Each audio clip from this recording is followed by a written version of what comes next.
Hey, what's up everybody? Welcome to my channel. That's my opinion. My name is Maya and I'm the one with the opinion. So this channel is basically just going to be me talking about anything that I really want to talk about. I'm very interested in pop culture as well as TV and film, so that's probably going to be the majority of it, as well as some popular trending topics on Twitter. So to jump right into today's video, my heart hurts. My heart hurts. We are saying goodbye to one of the best series, I think, for millennials, by millennials, on TV, Insecure. Now, if you have been living under a rock and you have no idea what Insecure is a show created by Issa Rae, stemming from her series on YouTube, The Misadventures of an Awkward Black Girl. She has taken her web series basically and turned it into a show that is just for us, by us. I mean, she has millennial writers. She has millennials playing these characters, millennial storylines, and it just is a really good way to see yourself on screen, to see yourself on film, to see through someone else's lens, through someone else's eyes, what, you know, we go through. Yeah, it's on HBO. If you have no idea what I'm talking about, it aired, the first time it aired, I think it was like 2016, so it's been on for a little while. There are 4 seasons so far. 3 of the seasons have 8 episodes. Season 4 had 10 episodes, and then season 5 is gonna have 10 episodes as well. So you definitely have time to catch up. I don't think it's supposed to be, I actually think that they're shooting it now, and I think it's supposed to air later on this year. So you definitely have time to catch up. Super, short seasons, and the episodes themselves are short. They're only about 30 minutes. So we're just gonna talk a little bit about the show, what it's meant to the culture, and just kind of, thank Issa Rae for her contributions to TV. This is gonna be a hard show to, I don't necessarily want to say replace, because I think there's a specialness of, there's a uniqueness of having, multiple TV shows that are millennial based. And I'm not 100% sure what millennial, what the years are. I know that the show probably, the categories are probably like, 25 to 35. That's kind of where I would put this show. If you're between those ages. If you're a little younger, you may enjoy it. If you're a little older, you may enjoy it. It may not be as relatable to you, because a lot of them, the storylines are very, very unique to millennial situations, like friendships, navigating work-life balance, dating, your relationship with your parents and your family. So we're gonna get into a couple of my favorite things about Insecure. Just keep on watching. Also, I'm gonna be drinking some wine. This is the Black Girl Magic blend, Black Girl Magic Collection red blend from the McBride sisters. This is a Black-owned, women-owned wine company, so I'll try to link it down below, so that you can get your Black-owned, woman-owned wine as well.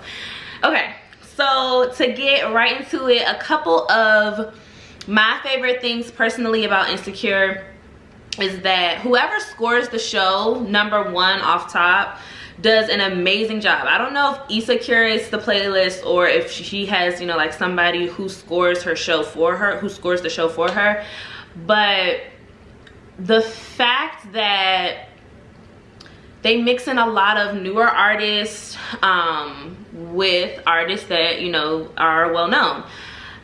2 very culture changing moments as far as the show is concerned for me, as far as the music is concerned. is when, I believe it might have been season 2, when I heard Rico Nasty being featured on an episode. Actually 3, I'm sorry, it's 3. It's 3. So number 1 is when Rico Nasty was featured on the show.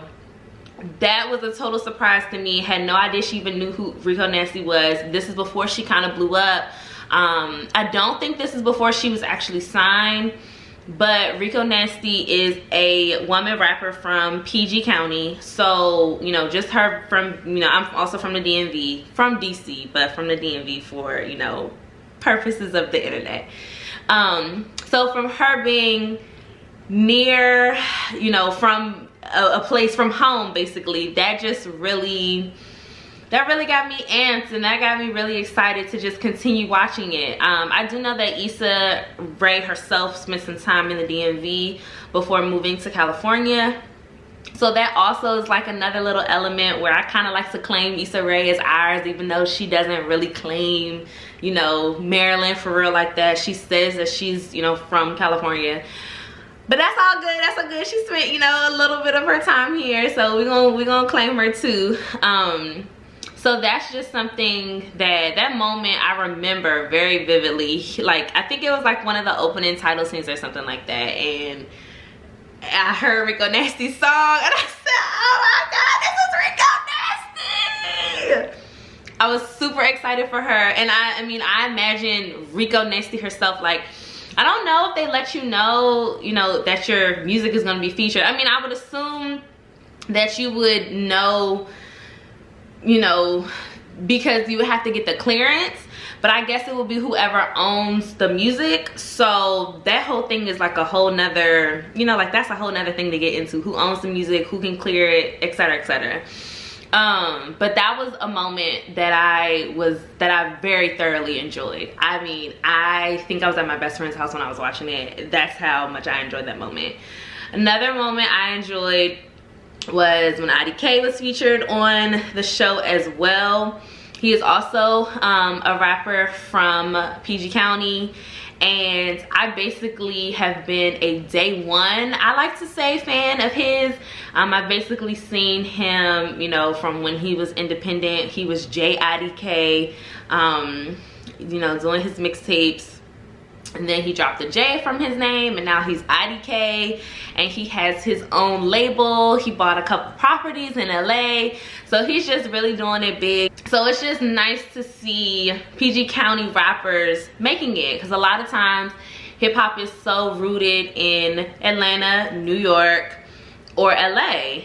And so just to kind of see the DMV get their just due as far as, you know, being featured on big projects or big shows, or shows that really arrest your attention and grab your attention, is really dope to see.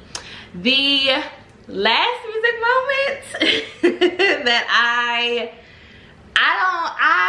can't remember exactly where I was when I heard this, and I don't even think I had seen the episode yet. I think I heard this song on the radio back when I was listening to the radio. I think I heard it on the radio first, and then I might have, you know, like made the connection that it was for the show later. This was when Jasmine Sullivan, my girl, and Meek Mill did, I think it's called Insecure. Like, I think the name of the song is Insecure.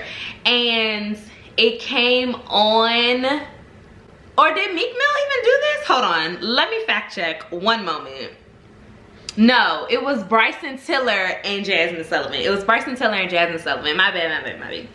Bryson Tiller and Jasmine Sullivan did Insecure for the show Insecure. And I just remember hearing it on the radio, and I was like, oh my God, Issa has to use this. Like, she made a song called Insecure. She has to use this. And lo and behold, of course, it was for the actual show. But that just made it even more, I don't know, just special, I guess. Like, it just made it even more special.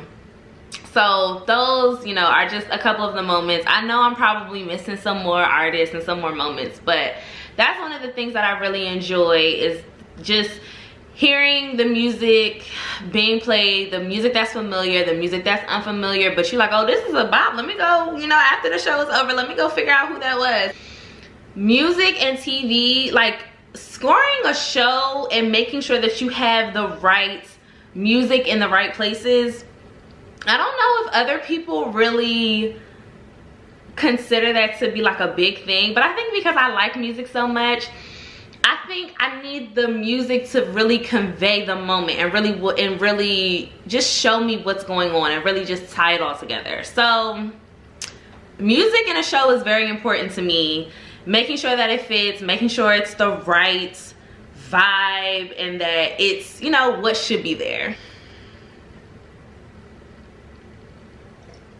So I definitely alluded to this a little earlier in my intro, is that they have millennial topics every single episode, which of course it makes sense because they are millennials. They're millennials playing millennial characters, which is actually kind of a big thing too. A lot of times, you know, you kind of cast whoever for whatever role, but the fact that a lot of, I think mainly all of the characters, like I don't think anybody on the show isn't a millennial, or like, you know, technically a millennial. So that's a thing that's really dope to me. Like, sometimes you'll see in shows, you know, somebody who's like a little younger playing an older character, or somebody who's older playing a younger character, when, you know, you have the characters who are their ages who are playing, the actors who are their ages playing their ages. That's like super dope to me. Another thing that this show does, this show terrorizes the timeline.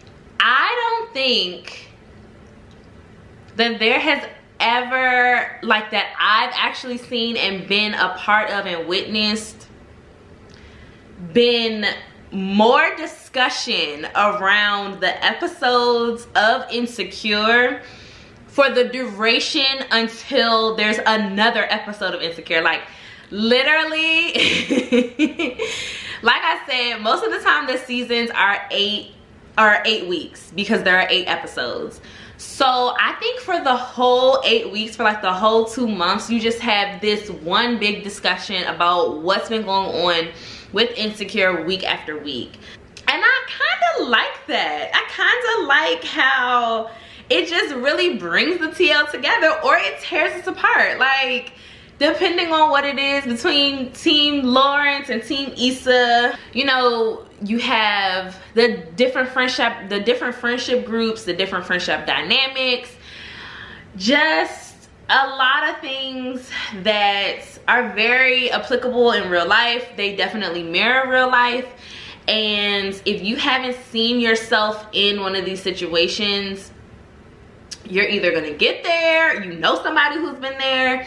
So of course that just naturally brings a lot of different discussion. And sometimes you don't even want to have the discussion because you think that you're right, they think that they're right, and so you just, you know, agree to disagree. If you are watching Insecure and you aren't where you need to be to watch it by the time it airs, you definitely want to stay off social media because there are going to be tons of spoilers, because it's an event every single Sunday, you know, that it comes on. And I think the last season is really gonna make me miss that. Of course, there's gonna be, you know, another great show.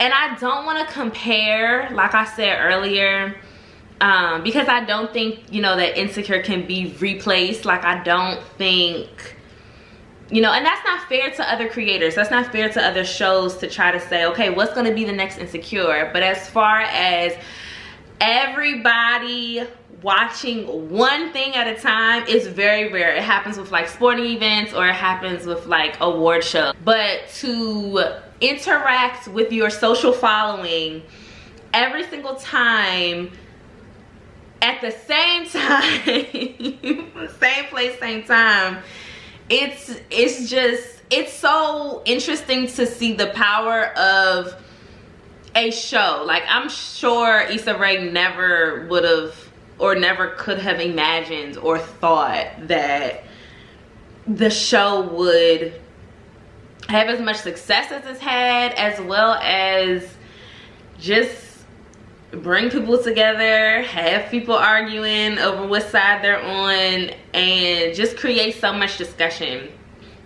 Now, speaking of success, We are talking about an Emmy nominated show. Okay, yes, Issa, yes. We're talking about an Emmy nominated show as well as an Emmy nominated creator actor. We're talking about, like, Issa Rae is Emmy nominated.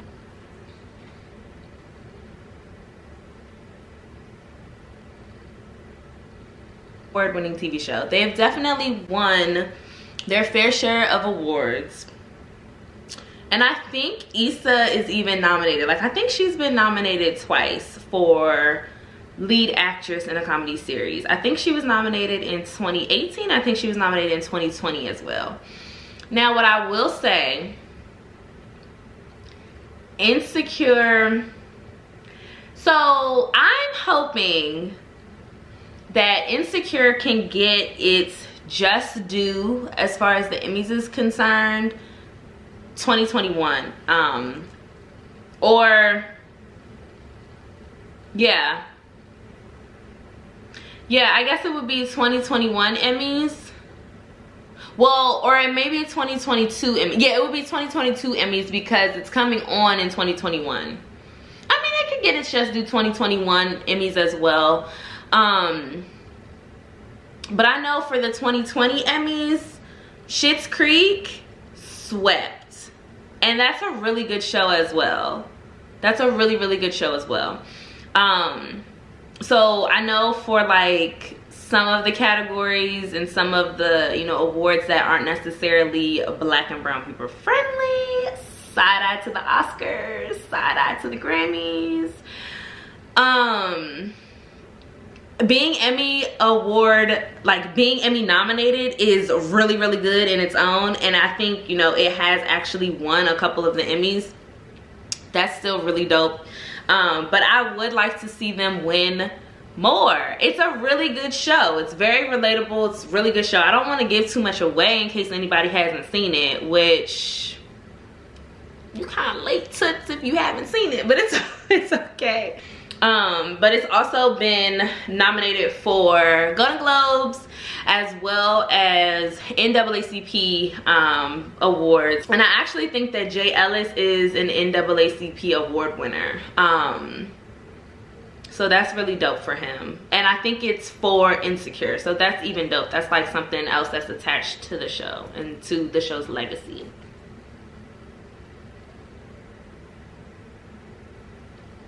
This one is really good. Okay, so this video is coming to a close. It probably isn't. I'm probably gonna rant a little while longer because this is something that I get into kind of discussions about it, but I also, you know, have my own opinion about it. Well, two things. A lot of people like the dynamic between Issa and Lawrence. I have my own opinions about that based on my own experiences and things that have happened in my own life. As far as that's concerned, I think it's a very normal thing to see on TV. You kind of go back and forth with your ex, you know, like we talking, we not talking, we talking, we not talking, and then, you know, you get to a point where you finally want to try to make it work, and then something gets in the way. And that's basically where we left off with those two on season 4. Basically, Issa has to make a decision, and I'm very interested to see how they're going to button up a lot of people's storylines forever in 10 episodes. I don't think we've heard anything about them being longer than 30 minutes this season, which it's HBO. You can upload however long of an episode that you want. Like, can we get at least 45 minutes? Can we get a little extra time just to make sure that the storylines are really wrapped up? We will never see these characters on our TV screens again unless you replay it back. There will never be anything new. It's like, it's over, it's forever. So I have what I would like for Issa to do, and I also have for what I think would play out best for the show. I want Issa to leave Lawrence alone. I want Issa to leave Lawrence alone. I don't want to give any spoilers, so we will double back to this maybe after it's already aired. But I want Issa to leave Lawrence alone. If you have already seen season 4 and the finale, comment below and let me know what you want for Issa. If you want her to leave him alone, or if you want them to be together and try to make it work. I say leave it alone, girl. It's not gonna work. As much as you try, it's not gonna work. Don't do it. No, it's not gonna work. But there are other people who want them to be together forever. Whatever to those people. Anyway, another thing that has kind of stirred up a little bit of controversy is Natasha Rothwell's character, Kelly. So Kelly is the representation for the thick girls, the big girls that we need on TV. And I say we because I'm a thick girl. Like, I'm gonna say we. I'm not a size 2, and that's okay. We need that representation on TV as well. She serves the purpose of almost like a comedic relief on a comedy already. If it's like a tense moment, they'll kind of bring Kelly in to kind of like alleviate the tension. Prior to me knowing that season 5 was going to be the end of Insecure, I definitely wanted the writers to give Kelly a little bit more depth. And the thing that's almost funny, it's very ironic, is that Natasha Rothwell is a writer on the show. Kelly is a writer on the show. And I think I was watching one of the wind downs at the end, and Natasha Rothwell was basically up there, and she kind of said that it kind of gave her, you know, a little bit of relief that Kelly doesn't have a deeper storyline. And I'm just like, okay, that's an interesting way to look at it. You know, of course, the less lines that she has to learn, that's, you know, something simple. But also, I guess you don't have to put yourself in the person's storyline and just making the character come alive beyond just the comedic relief. There's nothing bad about it, but I would have loved to see Kelly out there getting her life, dating, not dating. Like, I would have loved to see that. See what it's like for a big girl to date in LA. So I would have loved for them to explore that. And who says that they won't in season 5? It would be, in my opinion, a little too late to try to do that.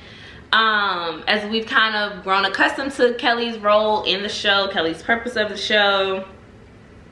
I would have definitely loved to see that. Because you get a little bit more of Molly, you get a little bit more of Tiffany, and Kelly is just kind of, you don't really have a lot of her. You know, Tiffany is married, she has a baby. Molly has her career, her relationship with her parents, her relationship with Issa. The show is about Issa, Issa's character. So Kelly, you kind of just, Kelly is giving us some gifts and some memes, and that's kind of it. I wish we would have gotten a little bit more from Kelly a little early on, but I mean, we've definitely trusted the writers this far. We've trusted, you know, the directors this far. So I would imagine that they would wrap things up in a respectable way. I would imagine that they would make it a memorable thing for us. Insecure has been part of our lives, most of our lives, for, you know, so long, since 2016. Even though we've almost had to wait like a year in between. We've had to wait almost like a year in between seasons, Issa girl, but it's okay, I guess. So I just really hope, you know, that everything gets just due. If I had to make my predictions, let me think. I don't think that Issa and Molly are friends. I think that Issa tries to make things work with Lawrence. I think that Tiffany and her husband and her baby are doing well. Kelly is a toss-up, like I just said. I have no idea what they're gonna do with Kelly.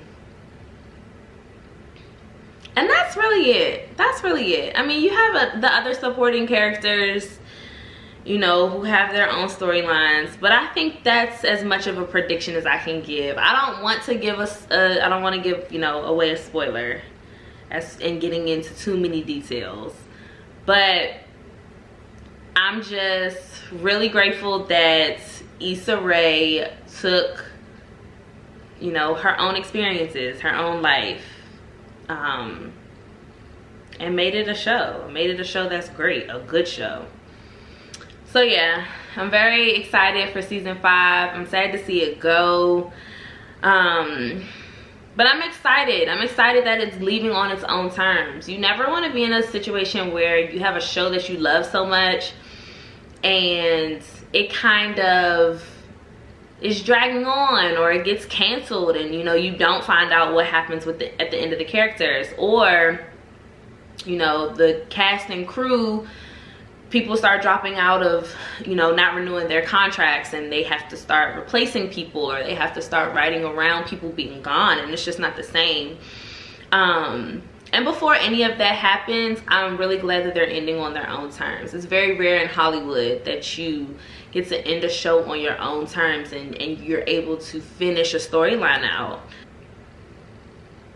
Insecure has been a lot of things to a lot of people. Just seeing 30 minutes of basically your life play out on TV, or a situation that you're familiar with on TV, and it's a really, really great show. I think it moved the culture forward.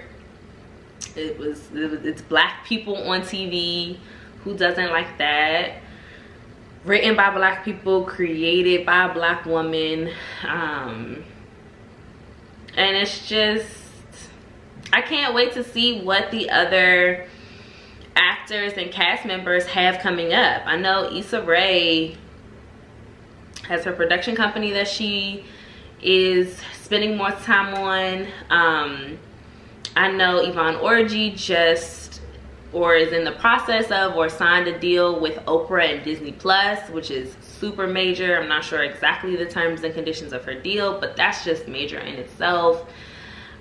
She also did a Netflix special, I believe, or an HBO special, I'm not sure. Probably HBO because she's on HBO. I think it was on HBO, her stand-up. So that's really dope. Amanda Seales, killing it. Smart, Funny, and Black. She has, as well as just being dope all the way around. Social activism, social justice for black and brown people.